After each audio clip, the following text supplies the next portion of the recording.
আসসালামু আলাইকুম। আপনি কি টেক্সটাইল ইঞ্জিনিয়ারিং পড়ার কথা ভাবছেন নাকি ইতিমধ্যেই পড়ছেন? তাহলে এই ভিডিওটি আপনার জন্য। আজকে আমরা জানব বাংলাদেশে টেক্সটাইল ইঞ্জিনিয়ারিং পড়লে চাকরির সুযোগ কেমন, ভবিষ্যৎ কেমন হতে পারে আর কোন কোন সেক্টরে কাজ করার সুযোগ রয়েছে। প্রথমেই আমরা জানব টেক্সটাইল ইঞ্জিনিয়ারিং কী?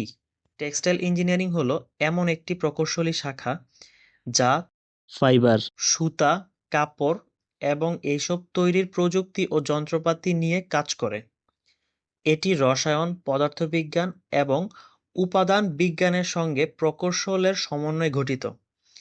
এই শাখার মূল লক্ষ্য হল নতুন ধরনের কাপড় উদ্ভাবন, উন্নয়ন ও ব্যবহার নিশ্চিত করা। কী কী বিষয় পড়ানো হয়? ফাইবার সায়েন্স, তুলা, পলিস্টার, লাইলনের মতো প্রাকৃতিক ও কৃত্রিম তন্তুর বৈজ্ঞানিক বিশ্লেষণ। ইয়ার্ন ম্যানুফ্যাকচারিং এর কাজ হচ্ছে ফাইবার সুতা হিসাবে রূপান্তরের প্রক্রিয়া।